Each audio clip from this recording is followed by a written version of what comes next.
Sometimes what you have to do.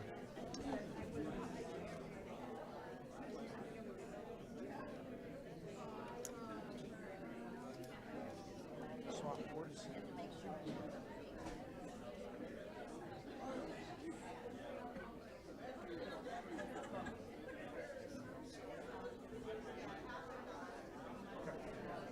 All right.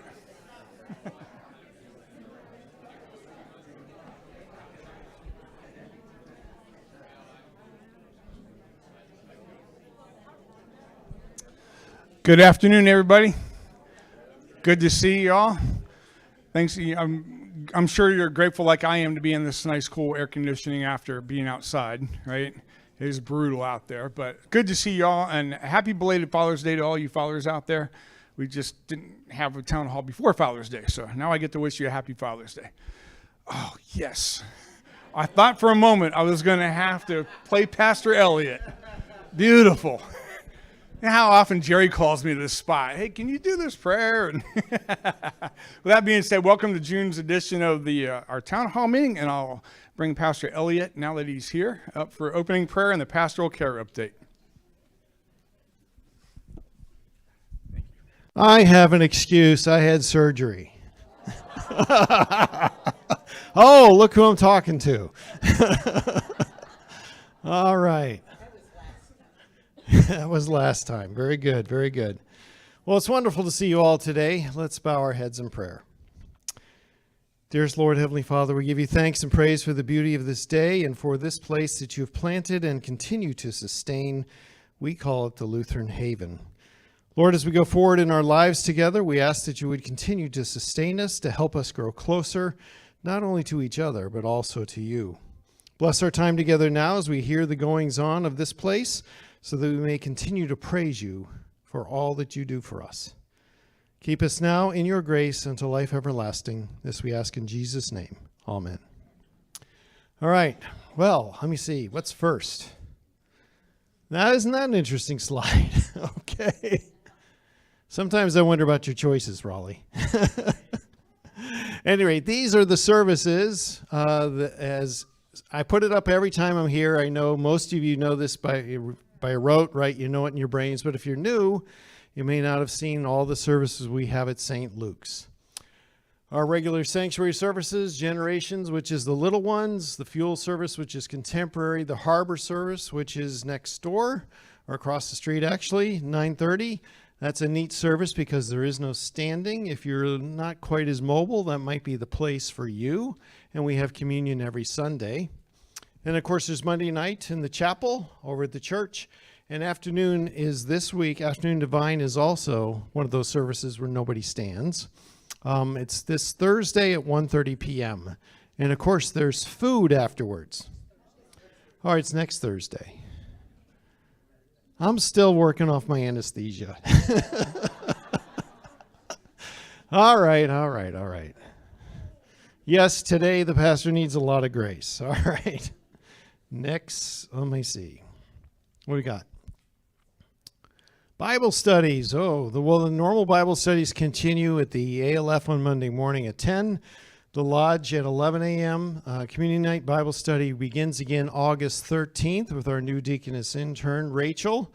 She'll be leading Bible study starting the 13th of August. And, of course, the Landings Bible Study continues at 1 p.m. on Monday whenever Pastor Fairchild feels like doing it. I'm kidding. All right. Vicar Eddie, he finishes up July 6th. You'll see him preaching at all the services in the sanctuary on the 6th of July. And our new vicar and deaconess intern are being installed July 20th. They both arrive here on the 15th. They're going to get acquainted with not only the campus, but do all of their onboarding stuff. and we'll get them installed on the 20th. A new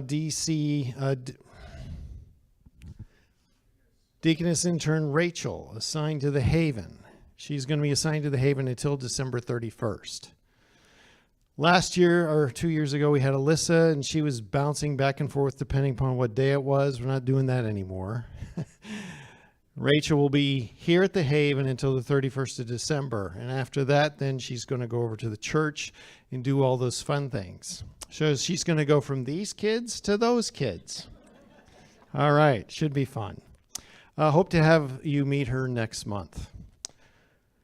Vacation and medical leave. Well, let me see. I did have 2 days of vacation, and then I had surgery and then respite from that.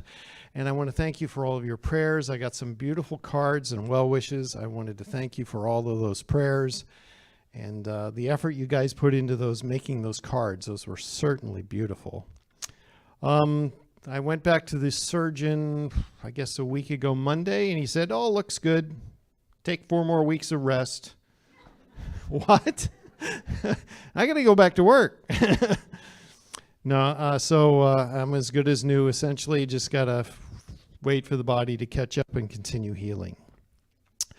Sophia and Mara Lou, they are on track to go to orientation at seminary August the 18th, the week of the 18th. They and Deaconess Emily McLean will be heading off to seminary to get them oriented into seminary life, meet some of their instructors, and to go over how that program is just going to all lay out for them. So we look forward to them having that experience and coming back and spending more time with us and learning as they go how to become a deaconess. Wonderful, wonderful. Do I have another slide? Nope. Okay, that means I'm supposed to ask Deaconess McLean to come up here because she has a couple things to tell you. She looks like she's been a VBS. Yes, I've been with the middle schoolers all morning. Very tired. So we have the walkathon here at the Haven with the middle schoolers this Friday. You all got these in your farm boxes. I have a couple extra if you need some. But this Friday from 9:30 to 11, the middle schoolers are going to be walking around on this path. We have some going up, some going down, so hopefully you won't have to wait too long. They'll have a passport, and they're going to ask you questions from their passport and hopefully do a couple laps around. So greet them, talk to them, tell them a fun story, something like that. So they'll all be wearing tie-dye shirts. That's how you'll know them. We did tie-dye today, if you can tell. Hopefully it washes out sometime soon. But that's all. So I guess Lori from activities.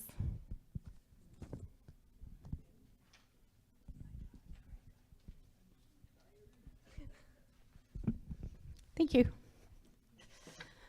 Okay, real quick, I'm just going to run through these slides. Just a reminder about our Charleston, South Carolina trip. We are booked. We are full. We have a full bus this time. If you'd like to be put on the waiting list, if you're still interested, just let me know. Sometimes we get people that drop off, and I can add you to that if you're interested. The first payment is due the end of June. So if you can get that to me, I would appreciate it. Tomorrow we're going to celebrate Dad and welcome Summer with a barbecue right here in Fellowship Hall starting, it's actually at 1:30. Sorry, I forgot to change that slide. But it is at 1:30 here in this room. We'll have hot dogs and baked beans and some sides and so on. Cooking with Chef Eddie. On Friday the 20th, right here, Fellowship Hall, 2 o'clock. And then bingo, of course, we'll celebrate Pennsylvania this month, my hometown. And the birthday luncheon, which will be at Gino's Italian Restaurant in Oviedo. Sign-ups are on the board outside my office. And then for the birthday luncheon for July, we have a little dilemma. We have buses, but we only have one bus driver. And that one bus driver does not drive the big bus. So we only have room for 12 people on that bus. So my dilemma is, okay, what do we do? Do we get the 12-passenger bus and have people drive to a local restaurant, or do you want to have a potluck luncheon in here? I do have a sign up outside my office. Let me know what you like to do. I'll do anything you like. Just let me know. Okay? Sorry. Okay. So I'm going to try to make it through this. So as many of you know, I will be retiring the middle of August. Don't do that. And since we don't meet in July, I want to take this opportunity to speak to you today and share a little bit about my plans. But before I do, I want to say last week, Jerry Lemke asked me to speak at the auxiliary potluck luncheon about what life will be like after the Haven. Many of you weren't here to hear that story, so I thought I'd take a few minutes this afternoon to share with you. And I hope you don't mind hearing it again for those who were here. I did change it up a little bit, so just bear with me. Before I talk, let me take a moment to reflect on how I got here. I have been with the Haven for 10 years. A lot of people don't know that. They've only known me for being the activities coordinator. So during the first 5 years, I was in charge of special projects, which consisted of clearing out all the homes that were here on property for the landings to begin. I prepared those homes, emptied all those homes out. They had a lot of stuff in those homes. Put those in a container, completed all the homes, did Fellowship Hall. I prepared for that. We did have a sale, got rid of most of that stuff, and the rest of it went into the flea market. I also handled the purchase of all the furniture in Fellowship Hall. While I appreciated the work, I realized something was missing. I miss being around people. So when the activities coordinator position opened up, I didn't hesitate to apply. So for the next 5 years, I had the absolute joy and occasional chaos of being your activities coordinator. And I can't help but think I made the best decision ever. Now, don't get me wrong, it wasn't always easy. Like the time too many hands were in the kitchen and the baked Christmas trees fell on the floor, but we got through it. Or when everyone showed up at 1 o'clock for a 1:30 party, and I was not ready. Boy, did I age 5 years and 30 minutes. But we got through it, and along the way, we made memories I'll treasure forever. People keep asking, so what are you going to do after you retire? Well, I'll get to that, but let's take a little walk down memory lane. Over the years, I've planned parties, organized events, created calendars, and tried to make every day feel a little more special, even Mondays. I've heard bingo so much, I dream of numbers and letters. I can recite B12 in my sleep. And no one plays bingo with more intensity than retirees who skip coffee. Line dancing, I've heard every song weekly for 5 years. I learned every word of those songs. I never learned the dances. I was always behind closed doors, but I was singing along. Coffee Klatch on Mondays, a weekly highlight. Not just for the caffeine, but for the gathering. You sipped, you talked, you laughed, and you gossiped. Better than reality TV, and way more accurate. Movie matinees, remember the DVDs that wouldn't play, or skipped halfway through, or someone who snored through the movie and no one woke them up. Or the language in some. I would cringe and apologize the whole time. It was classic. Christmas holiday games. especially the reindeer games. I've never seen such competitive spirit wrapped in jingle bells and tinsel. It's like the Olympics meets Santa's workshop. Some of you took it very seriously, and I have photos to prove it. Our monthly birthday luncheons, the sign-up sheet race. And if it was a good restaurant, you had to be quick. Dessert was always the highlight. And speaking of dessert, I know you tried to sneak that second one. I saw you. I always saw you. But I let it slide. Because if anyone deserves an extra piece of cake, it was you. Trips were my favorite. Traveling, exploring, bad singing on the bus, and finding the best food spots.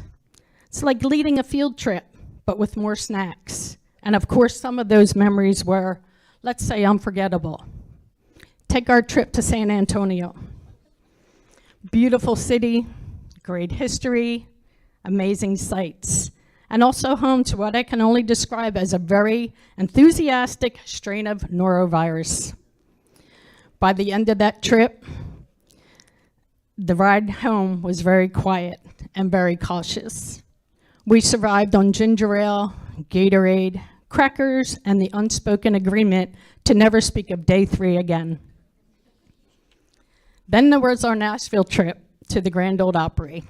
Do you remember when our bus driver got a little turned around and we kept passing the same building over and over again? And someone brilliantly yelled out, "Look, it's Big Ben," like we're in National Lampoon's European Vacation. After the 3rd lap, it became tradition. Honestly, I think we all started looking forward to it. There it is, Big Ben. What I'll remember is not just where we went, but the laughs, the teamwork, and the fun, especially when things didn't go to plan. Now I'm going to get a little sentimental, and I may start sobbing. I have some important thank yous to share. Jerry, our CEO, thank you for believing in me and standing by me. Your trust meant more than I can put into words. I couldn't have done this without your support or your ability to keep a straight face during some truly wild ideas. Raleigh, thank you for being a supervisor who believed in my ideas, even when I was a bit, let's say, enthusiastic in certain situations. Your patience, grace, and good humor helped me grow and thrive. I'm truly grateful you stuck with me through the tough moments. It made all the difference. To the rest of the amazing staff, even though we didn't always work side by side, I felt your support and team spirit every day. You helped make this place what it is, vibrant, welcome, and full of heart. Linda Kirk, what can I say?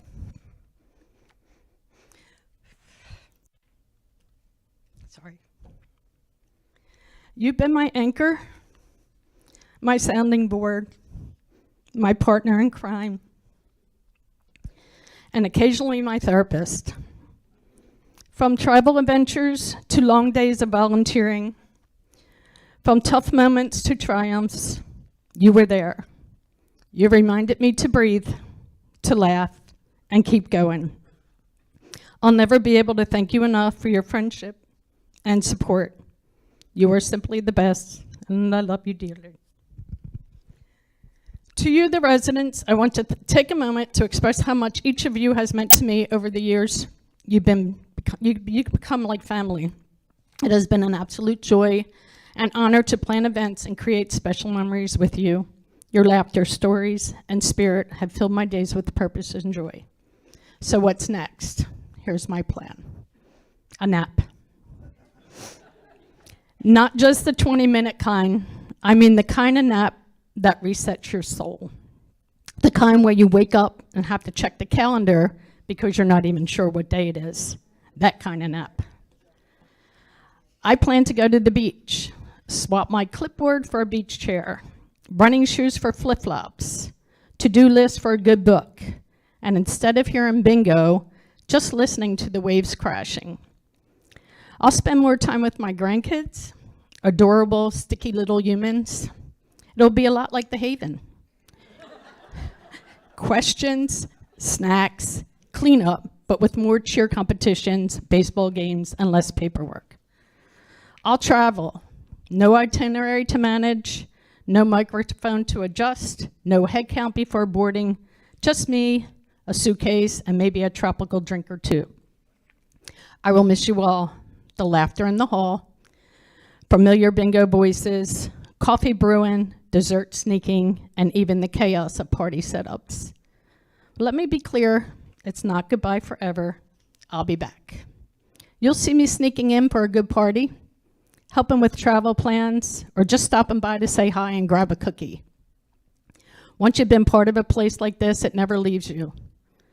So to everyone asking what I'll do next, living, laughing, napping, traveling, hugging my grandkids, eating dessert, and let someone else plan the calendar. Thank you for the laughs, the memories, the stories, and the joy of being part of this incredible community. You've given me more than I could ever give back. I love you all.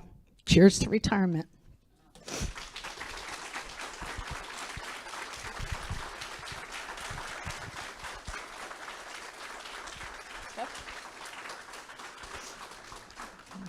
Okay, Stephanie. We're matching shirts. All right, that's a tough act to follow. Hello. All right, so I would like to introduce our newest residents to the Haven. We have 3. I saw one of them here. I'm not sure about the rest. So first up, we have Linda Belke. She is in the room. If you'd like to stand and give them a wave.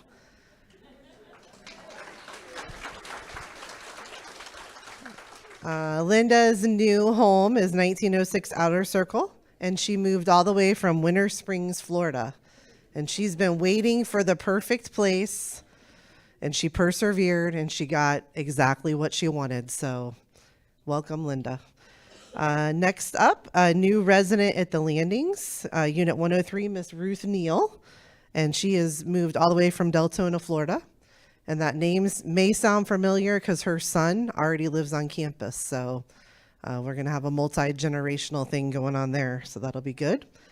And then last but not least, Miss Rosemary Burr, also a new resident at the Landings, number 139, first floor. And she came all the way from Monroe, Georgia. So we welcome them. They're probably still getting settled in as we speak. So that is it for me. Who's next, Charlie? Next up is Tammy.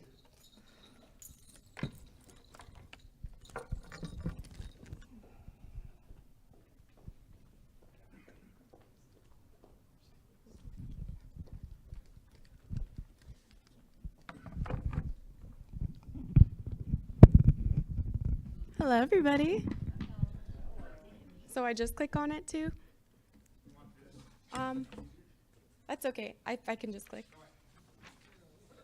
All right. Well, delight yourself in the Lord, and he will give you the desires of your heart. And that's Psalms 37:4. Just going to take a deep breath. So I'm representing outpatient physical therapy. And we will talk about some of the different benefits that we have and we offer here at Lutheran Haven.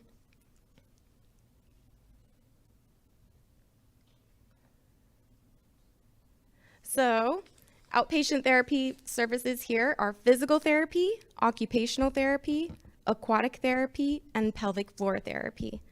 Our outpatient therapy hours are Monday through Friday from 9 a.m. to 5 p.m. And our phone number is 407-706-1270.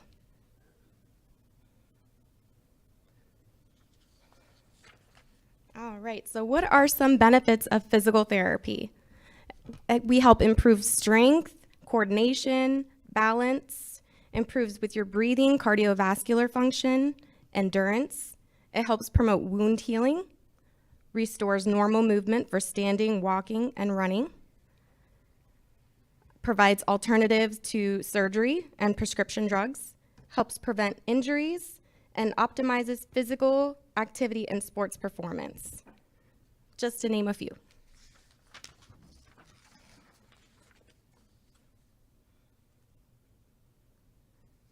All right, and then some other areas of improvement are eliminate pain. So it's important to talk with your doctor to develop a physical therapy program that is right for you. Physical therapy can help reduce or eliminate pain altogether. Improve mobility. Patients with difficulty walking, standing, or moving can benefit greatly from physical therapy. Therapeutic exercises may also eliminate the need for a walking device. Stroke recovery. While a stroke can leave a person partially paralyzed or immobile, a strict physical therapy regimen can help a patient regain their strength. We have sports recovery. Although pain medication can provide immediately relief for athletes suffering from an injury, physical therapy is more effective at providing long-term relief. This could also help avoiding surgery. In some cases, physical therapy can replace a patient's need for surgery. Even if you are still in need of surgery, physical therapy can help you with the strength you need to prepare for the procedure.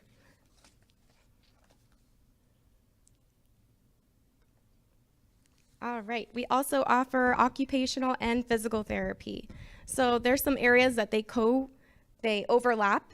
So some big differences with physical therapy, you develop stronger movement skills for active participation, improve abilities like jumping, walking, improve posture, balance, and coordination, increase strength and flexibility.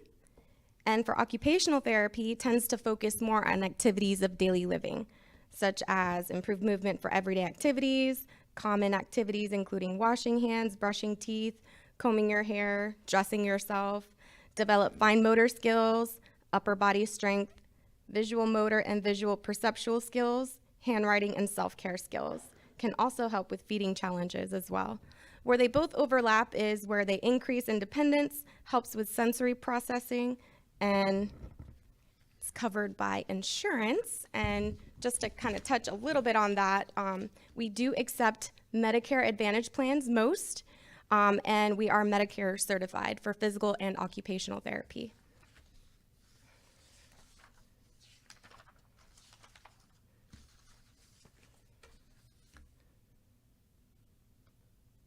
Okay, so what is aquatic therapy? This is something since the building of the pool, as some of you know, enjoying the warm waters and sunny days.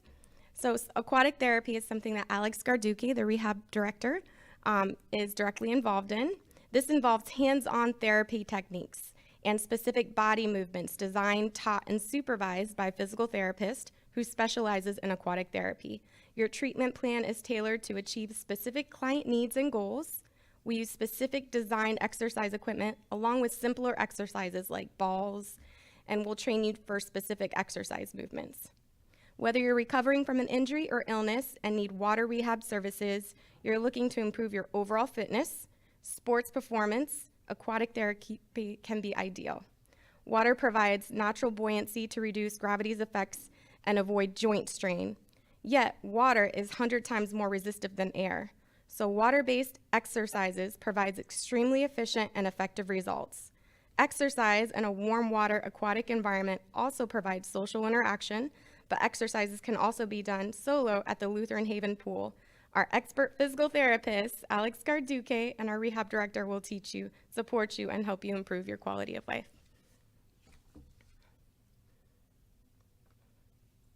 Okay, who benefits from aquatic physical therapy? So aquatic therapy can benefit both the mind and body. Spending time in our therapeutic temperature-controlled pool alongside with your physical therapist can help alleviate discomfort. Chronic pain, including back pain, joint pain, traumatic brain injuries, car accident injuries, sports injuries, muscle spasms, circulation problems, heart disease, stroke recovery, neurological injury, diabetic peripheral neuropathy, arthritis, osteo and rheumatoid, and balance problems due to muscle weakness.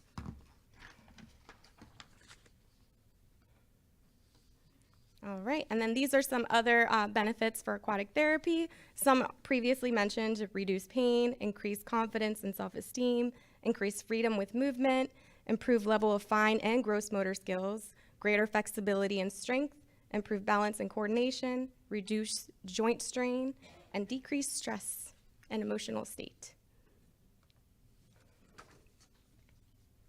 Okay, we also offer pelvic floor physical therapy. So what is pelvic floor physical therapy?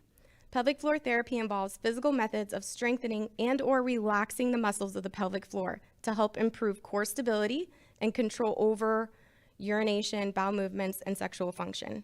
The pelvic floor has 4 primary functions. Number 1, to support our pelvic organs, including the bladder, uterus, prostate, and rectum.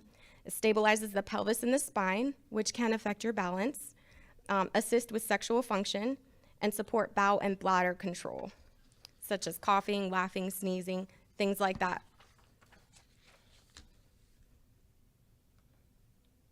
And what are signs and symptoms of pelvic floor dysfunction?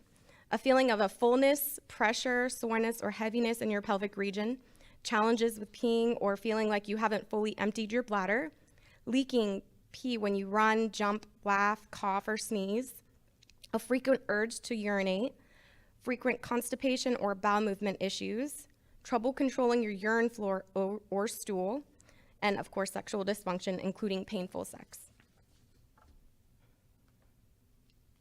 Some benefits of pelvic floor therapy: bladder incontinence, frequent urination, nighttime urination, urgency, interstitial cystitis, urinary retention, prolapse, overactive bladder, bowel incontinence or constipation, pelvic pain generalized with activities like sex, tampons, exams, pain associated with endometriosis, prolapse, both cystocele or rectocele, of course, pregnancy, I don't think we have to worry about that, or postpartum, diastasis recti. And it also just shows you different ways you can continue being active and maybe just modify how you do certain activities or exercises.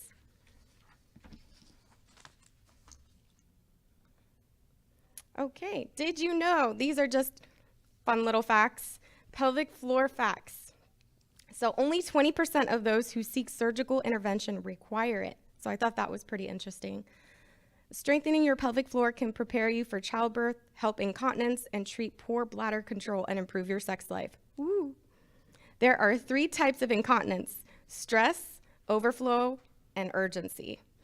Approximately 50% of pregnant women suffer from musculoskeletal pain. Around 40% of women do pelvic floor exercises incorrectly.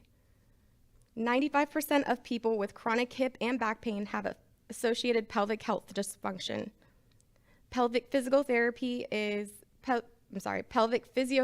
effective in treating 80% of pelvic health programs.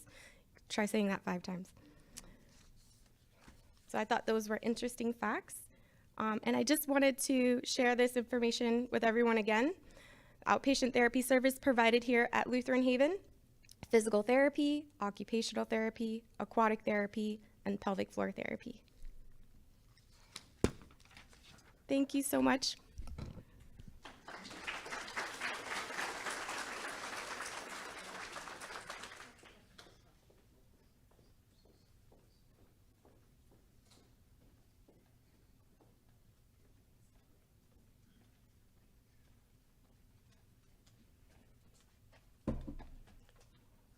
Good afternoon. It's always good to see everybody. Well, if you know I'm here talking to you in June, it can only mean one thing, and that is Christmas Seal Art Time. So our contest is already open.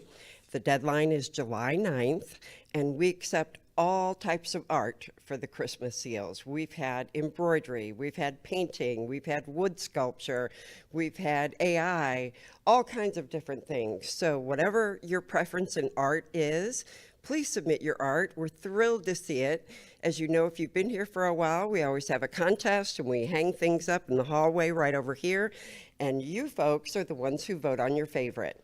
And so this is our 79th Christmas Seal campaign, which is amazing. So I hope you submit your art so people can vote, and you will be the 79th artist for Lutheran Haven. So thanks so much. July 9th, don't forget.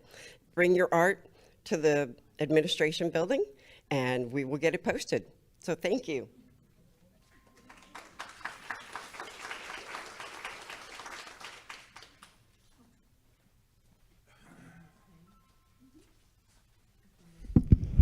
Well, believe it or not, mine's going to be brief today.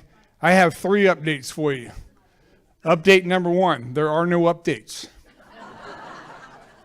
I have no new updates on a time frame or anything else as far as handrails for mailboxes go, or the canopies for the outpatient or the fellowship hall.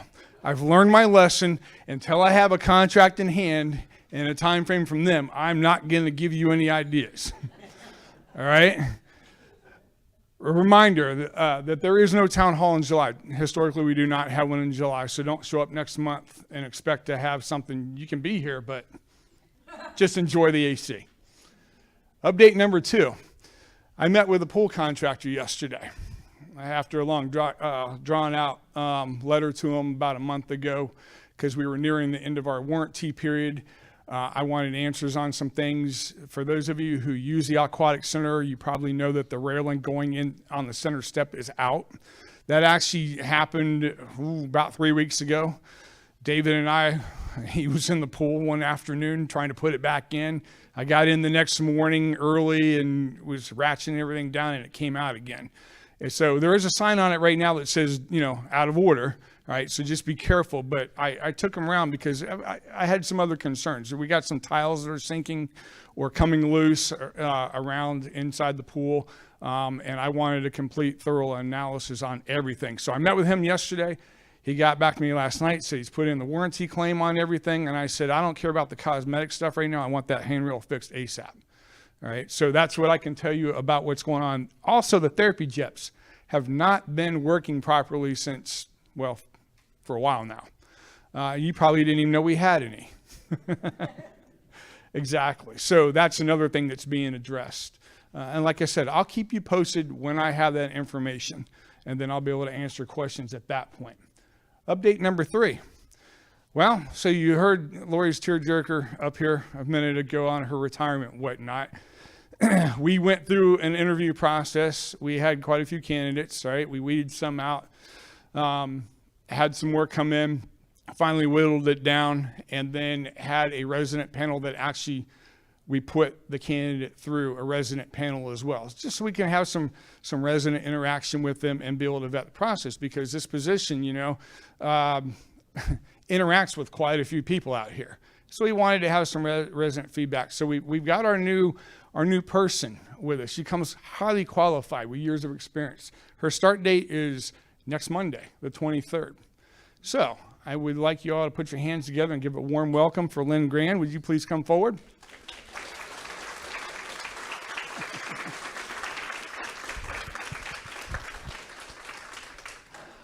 I don't want to speak to all of her resume and all of her stuff, but she's a very friendly soul. And one of the things that really impressed us in the interview, as well as the panel that interviewed her, was her response to what Lori said earlier. It was something that Lori said earlier about missing the human contact piece of it. She's a relational person. She likes to be around people, and she's got a wealth of experience.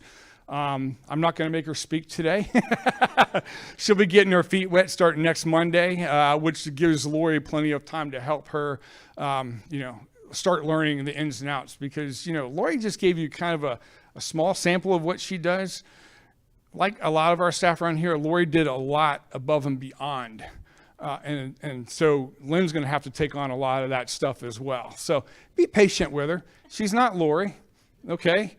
Lori, the person, for those of you who are here and remembered who was before Lori, she had been here 20 years. Lori had to fill in for that, come in on the heels of that. Well, Lynn's coming on the heels of Lori now. So give her grace, give her a warm welcome. We look forward to having her start on Monday. Glad to have you here. Thanks, Lynn.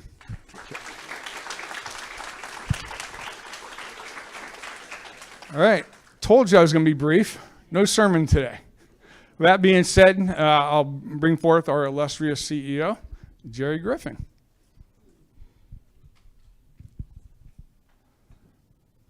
Do you need outpatient therapy, Jerry? I need inpatient therapy, outpatient. I will actually give you the clicker and everything that you need there. So, all right. Thanks, sir. Yep. All right, good afternoon, everybody. Let me get myself straight here. And I do need to exit out of there and go into here and go into here. Yeah, so I had a, Raleigh told me that every time I try to merge my slides into his slides, it gets all messed up. So I've got my own slide thing, and you can see how creative I am. Just pure black and white is the way I go. So today we'll talk about several things, but they fall under three main topics. We'll talk a little bit about the Board of Trustees meeting that happened in May. So I'll give you an update on that, the current priorities of what we're working on as an organization, and then we'll talk about the budget coming up and give you an update on where we are on the rate setting. So the first thing, the board meeting, was a really good board meeting. We started off, we welcomed 2 new board members, and that means that we said farewell to 2 board members. So our board members that had served us for many years, probably the longest serving of the 2 was Jim Ingersoll, who was a Florida Georgia district rep and served here for many, many years, was a huge help to me. When I first came on board, he interviewed me, so you guys can blame him for everything now that he's not on the board, right? But he made so many wonderful contributions and cares so much about the organization. And the second person that left was John Goots, Reverend John Goots, who was from the Western Circuit of the SELC. Pastor Goots was, again, just a great board member, great to work with, as was Jim. So in their place, we have Reverend William Hale, who is from the Western Circuit. He joined us at the May meeting for the first time, and Lois Schaefer, who is from the Florida Georgia district. So we look forward to a long tenure for both of those folks, and ask that you welcome. And they jumped right in. 2 things. We had an orientation for them about a month before the board meeting, so they got the history, they got all our challenges. You know, it's been a very rough and tumble past few years, and we needed to get them up to speed as quickly as we could, so we did. What came out of that board meeting, primarily the board was very pleased with what's going on here on campus, with the major exception being, of course, our filling up of the harbor. So that is behind schedule. We're not filling it as fast as we thought, and that was a big concern and big topic of discussion for them. That still remains our biggest challenge, is that building, and we're working towards changing some things up and being a little more competitive. A lot of it has to do with just, it's a very competitive market out there. And so we're having to do some changes in how we market and what we market, and we're working very diligently to do that. The next part of the meeting really focused on the 2026 budget and rate increases and the organization and planning for the future beyond 2026. And so it really wasn't a lot of exciting discussions, so to speak, but they were very meaningful discussions, and in some cases, some, hard discussions. Unfortunately, not every board meeting can be sunshine and daisies, right? But overall, a good meeting. So based on that, if you'll keep some of those things in mind as we go through the rest of the slides, our current priorities, as you might imagine, number 1 is filling up the harbor. That has been a priority. We've just got to put some more energy into that. The other one is improving the services that we offer, and we talked a little bit about this last time I was here. We know that we have some areas that we can improve, particularly in some of the culinary areas, things like that. We want to start expanding some things. We were looking at expanding our gym. We were able to obtain a nice grant from the LCMS to help fund the equipment for the gym expansion, so we're very excited about that. So we're going to be focusing on those types of things. And then, of course, the 2025 or 2026 budget and rates. So we'll talk about those things. So I'm going to go through, you guys, especially everybody that's here every month, probably getting tired of seeing some of these slides. I try and change a word or something, but really, I can't really change that much of them. But I need to go through these because we really want people to understand our process, and for new folks, this will help in that. I have added some updated information. It's probably not as detailed as you'd like, but hopefully it'll be some. So, our budget is based on the board guidance that they give us, the objectives that they give us. We balance current needs and future needs, and how we're going to make sure that we keep the mission and ministry going for the future.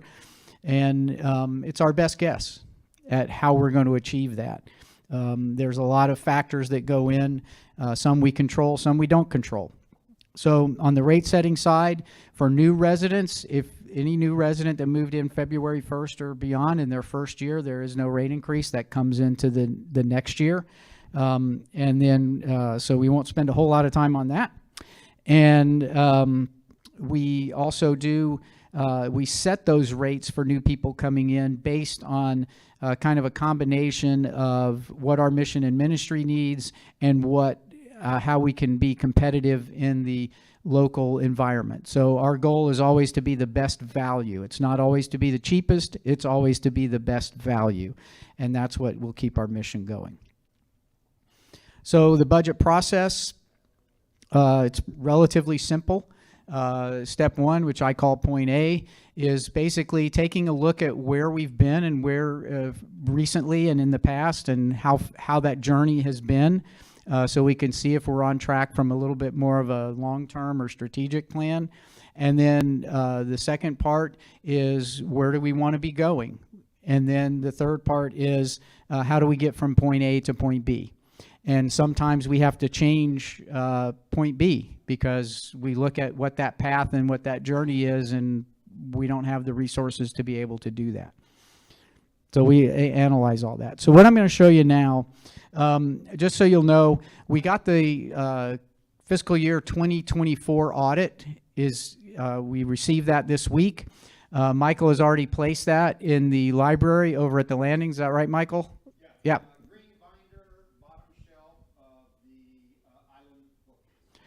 Green binder, bottom shelf of the island bookcase. All right. Woo! All right. So make a note of that. So I did this, I think, last year, and I pulled some information, some of the key things to look at that will kind of talk about our journey here. So hopefully some of these are big enough. So when you go up, you're looking from 22, 23, and 24. We're looking at how we've performed income from operations, operating income, change in net assets, and then looking at our cash. So you can see in 2022, our income from operations was a loss of $1.8 million in 23, 1.3 for fiscal year in 24. That's down to $300,000. So we've been making progress, but we haven't been making as much as we want to make. Now, this is the company as a whole, okay? In a minute, I'm going to give you guys some information related to just the independent living piece of that, okay? So as you look on down, you can see that we've pretty much made some good improvements in just about every area. So if you look at 2022, we used, so in the brackets, we used $2.1 million in cash. So our cash went down by $2.1 million that year. It went down by a little over $500,000 to $600,000, 23. In 24, it was only down 125. Again, we want that to be positive. We'd rather be adding cash, but the repositioning plan is working. It's just not working as fast as we want it to. So these numbers are all from the audit. So you can go back, you can look, and you can pull some of these numbers from prior even years beyond that. So I don't want to spend a lot of time on it. I just want to show you these are some of the numbers. We were in a hole and we've been coming back. So that's the plus side. Now, if we look at just the independent living side, this is a little different. And what I'd like you to focus on, I forgot to put I used on this one, it's a minus sign instead of the brackets, but the brackets indicate an income. So in August of 2023, so the year ended August of 2023, if you look at the total, the operating income or loss, there was a loss, which means monthly fees were short of covering monthly expenses by almost $700,000. So when we were talking about the gap, there it was. And you look at the end of 2024, we were at about a $600,000 gap. So it came down. We look at now that's for 23 and 24. When we go to April, okay, so now I'm switching to this current year, right? So if we look at September 1st of 2024, I'm sorry, through April 24, so September 1st of 2023 till April of 2024, we were down 300,000. So for an 8-month period, we were down about 300,000, which again, if you annualize that, that's a good improvement over the prior year.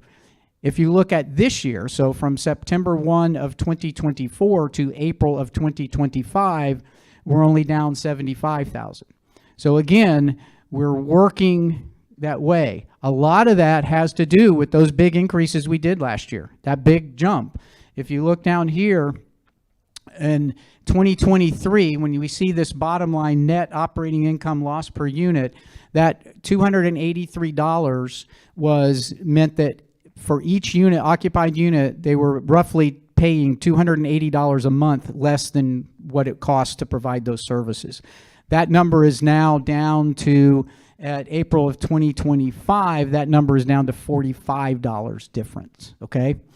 Now, don't get too excited about that number because that doesn't reflect what the costs are going to increase going into next year, okay? And it's, but again, the purpose of showing you this was to show, one, the magnitude of what we're dealing with, and two, that we're making progress. Things are going. You can see expenses keep going up. So the expenses, we can't really expect expenses to go down every year because they're going to go up through inflation, through price, whatever labor things. But we have made sure that we've done a good job of keeping them from going up as much as they could have.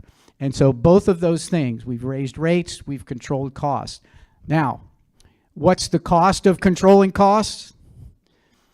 Primarily Raleigh and David absorb a lot of that, and they pay the price for that because when we don't staff as fully as we used to, it takes longer for things to get done. Some projects get put off and take a little longer to do because that's what we've got to do in order to maintain and stay and live within our budget. So there is a cost to that. So, and that's partially why some of those things take longer. And we look for more efficient ways to do it so we can narrow that gap without spending a lot of money. And they've done a nice job doing that. David especially has revamped his departments a few times, different areas on that. So I just wanted to share that information with you before we start talking about the budget. So looking at where we are in point A, like I said, we're kind of doing what we need to do programmatically. I think our aging in place program, our health concierge, is working very well. They've got they share with the board at each board meeting wonderful stories of how they've helped residents through such situations. Financially, we're doing better, like I said, but our monthly service fees are still less than what they need to be. Programmatically, when we look at what we want to do, because of where we are, we're focusing again, as I said before, in our April meeting, I think, we're focusing on loving on our campus, taking care of what we've got, instead of spending a lot of money growing. We're trying to integrate our new services with each other, make sure everything's working as efficiently and smoothly as possible. And then expand what we already have. So if we can get some, like filling the harbor up, or getting more outpatient therapy for Alex and Tammy and the team, and expanding our gym expansion. So we'll get more people active and fitness oriented. That's kind of what we're doing. And then looking on financially, the same as it was last year, looking at how ways we can reduce that gap and make sure that gap doesn't grow.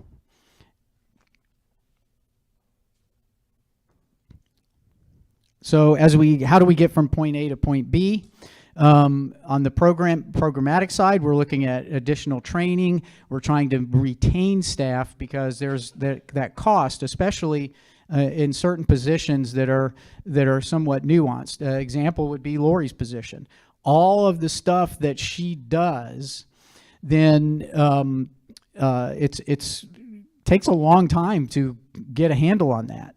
So if we spend a lot of time with somebody and then they leave, we've just kind of lost that sunk time. So that makes us inefficient. So we're trying to maintain that staffing and retention.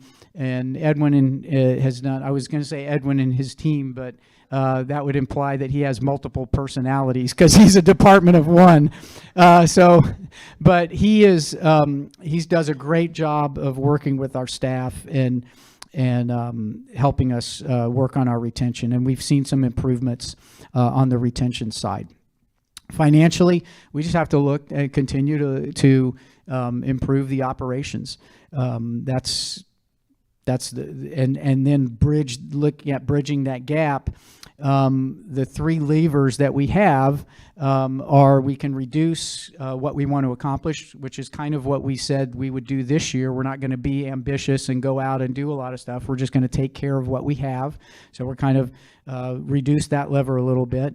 We can expand the revenue base, which is what I mentioned before in terms of trying to get some more some more therapy going on in outpatient, filling the harbor up.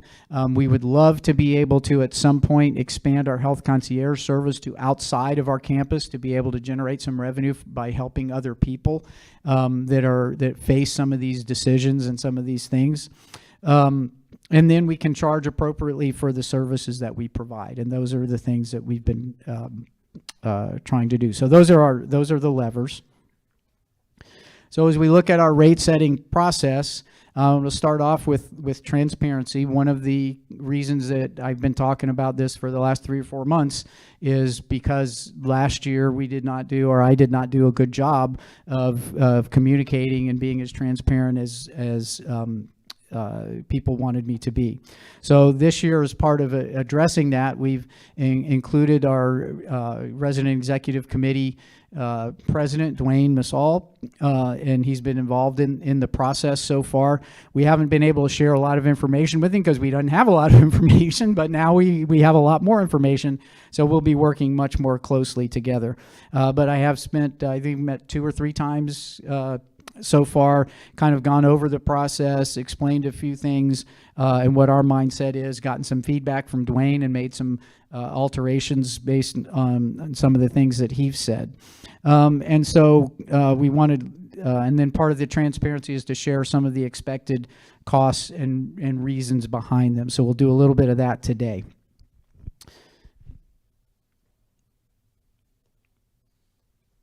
So again, for our current residents, I'm just going to hopefully semi-quickly go through this. If you remember, in 2025, we changed the way we did things, and with the goal of making sure that that gap doesn't grow, with the goal of making sure we shrink the gap that was already there, and at the same time remain competitive and true to our mission. So that was pretty much the crux of why we did that. So the rate increases, we have 3 components. We have what we call layer 1, which is year-to-year increase. So what do we think the cost, what's labor going to go up? What are utilities going to go up? All those things. What's insurance going to go up? Workers' comp, all those wonderful things. What are they going to do from year to year? So that's one element of it. Then we have, last year we began a phase-in of a second person fee. So the second component is that second year phase-in of the 3-year phase-in period for the fee. So that's another component. And then we did an add-on that addressed the gap that we were trying to close. So for everybody, each person, their rate is based on some combination of those items. So not everybody is getting a second person, not everybody's getting a gap adjustment, but pretty much everybody is getting the year-to-year, the impact of the year-to-year. And the whole key of that year-to-year is to keep the gap from growing. So we look at that every year. The other thing that helps the gap, and you'll see this help, well, you won't see it, but I'll show you. One of the reasons that that gap from the slide I was showing you before got smaller, I think it was 280 something, and now it's down to 45. Part of that, some of that's rate increases, some of that is the efficiencies that we've been able to do, and other cost-cutting things that we've been able to do. But some of it is new people moving in. So as people leave who have been here for a long time and were paying a very low rate, new people moving in are paying an appropriate rate, and that closes that gap. So that's kind of organically closes that gap. And that's an important factor. So we don't go out, like last year, we didn't go out and say, okay, over 5 years, we're going to do all this. We look at what that gap is every year, and that's going to be factored into how we do our rate increase for that particular year. Let's see. So I think I mentioned about the new residents. And then for current residents, just as a safety gap or stopgap, I guess, your increase will never put you above what our published rate is. So if you were close to the published rate and you got a rate increase and that puts you over what our new published rate is going to be, then you'll be you won't have to pay that full increase. You'll just be capped at so nobody will be paying more than somebody new moving in, I guess is another way of saying that. So we get down to the current status and where we are. We've finally got all our files set up. I've got all the formulas and everything, I believe, but we still have to verify those calculations. So we got those all set last week, and we're going back through just to make sure that everything's flowing like it is, and so far it looks pretty good. We've got our first pass information finally in there. I haven't even been able to share that with Dwayne yet. Because we just did it last week, and actually I finished it over this weekend. We need to validate those results, make sure that the information is flowing through and computing right. But so far, those things look pretty good. So the part of the updating that needs to happen is the initial information that we just processed was as of February. So where everything stood with the Haven as of February when it comes to rates. So when we looked at expenses, we looked at through April. I think, Michael, you updated the file through the April. Yeah, so we've got April financial information, but we have February rate information for you guys. So a couple things that came out. One, at the board meeting, we showed the board these improvements that we've made over the past 2 or 3 years. And based on those, what the board has given us, one of the great things that came out of the board meeting for me and Michael and Raleigh is that the board gave us guidance. They said, okay, here's what we want you to do. And one of the things, or not want you to do in this case, and what they don't want to do is they do not want to do the third layer. They do not want to do a gap add-on this year. So that component, nobody will get that component added onto unless something super drastic happens in the next couple months, which I don't see happening, and not them changing their mind, but something financial. So that element will go away. So we'll just pretty much have the two elements. So that's a plus, and the hope is that with attrition, that gap will then begin to narrow. The other piece of that factored into that is that as we look over year-to-year costs now, this is that one element that everybody gets a piece of, it's looking right around a 9-10%. And we're going to go back. That's why we've got to go back and verify everything. And I'm not saying, I'm going to be very, very, very, very clear. I'm not saying rate increases are 10%. I'm not saying rate increases are anything. What I'm saying is the year-to-year costs, as we have them now, are looking like they're going up somewhere in the 8 to 10%. And that's for independent living, primarily driven by labor is a big element of that. Cost of capital is a little bit of an element of that, and just the overall general general inflation. So somebody had asked me about tariffs. We don't see tariffs being a huge issue right now. Where tariffs at this point affect us is probably going to be more in the performance of our investments, because the market might go up and down depending on who says what when, but that's not really factored. We haven't seen that I know of. Michael, you can correct me if I'm wrong. I haven't really seen any big increases in our costs related to the tariffs yet. Yeah, and I think from the research that I've been doing, that's been as much as I'd love to throw that out there and say it's all tariffs. I can't because I don't have any evidence that that's happening. So, and I think I had mentioned something about the uncertainty of tariffs in an earlier town hall meeting. So I wanted to come back to that and say right now we just don't see that happening. So our goal is to keep it below double digits. That's the goal. We're going to continue to work to do that. Last year, we don't have the July meeting, so I don't want to scare anybody, but I again, transparency. We're trying to share with you guys what costs are expected to do and how we have to deal with that. And so what the board said when we talked about that is that's a big, we don't want to add anything to it. You guys don't add anything to it. So since they signed my paycheck, I'm going to try and listen to them. So that's kind of where we are. Again, I don't, if any of you guys are sports fans or you watch some of the stuff, you'll see that right after the national championship football game, right after whatever BCS national championship game, probably within a day or two, you'll see the headline, way too early top 10 for the next year, right? So this is a little bit of a way too early for rate increase bit, but I think I feel pretty good about the information that we have. The big thing on the wage side, health insurance, I'm not sure where workers' comp is going, but Florida, if you guys will remember, Florida a few years ago passed a minimum wage escalation. So in the past few years, that really didn't impact us very much. This year, it's impacting us. So that's a big driver of that increase in labor. And of course, labor is our number one expense. So with that, I believe that's that, unless there's any questions or comments. Nope. Beautiful. Going once, going twice. Oh, yes, sir.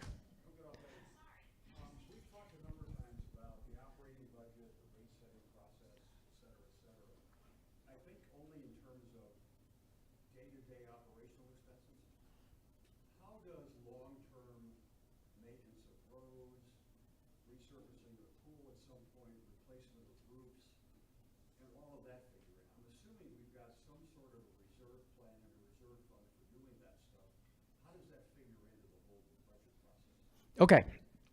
So the question is that we've talked about operating expenses and operating income, and the question is how do capital-related items, so more strategic capital-related items, get accounted for and planned for? So it's let's see. So typically, what has happened for the Haven is we do have reserves, but those reserves have been depleted over the past years, the past 4 or 5 years, because of the operational losses. So we've had to use those reserves to cover those negative cash flows that we saw. So those are depleted, and that's the reason we're trying to get that issue taken care of. So the handling for that, so we do look at capital. We have a capital spending budget every year. This year, I think the budget was about $1.5 million. So the advance fees and things like that go to those to pay for those items.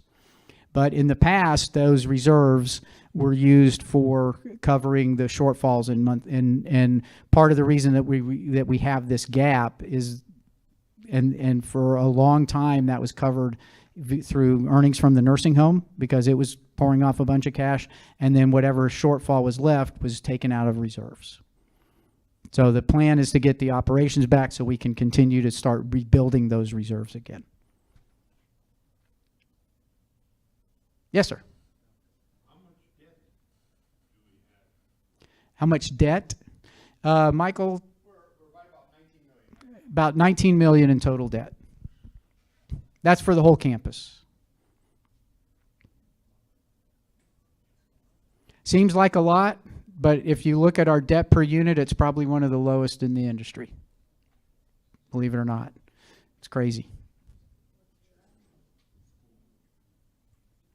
Any other? Yes, ma'am.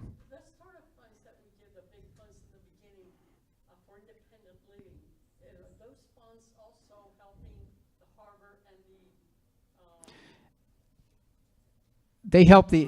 the I don't want to say they probably indirectly, because whatever shortfalls we have of cash, those we get from the reserves, and those monies go into the reserves. So indirectly, they have in the past, and that's nothing new. I mean, that's the it's just that the nursing home used to do that and cover that.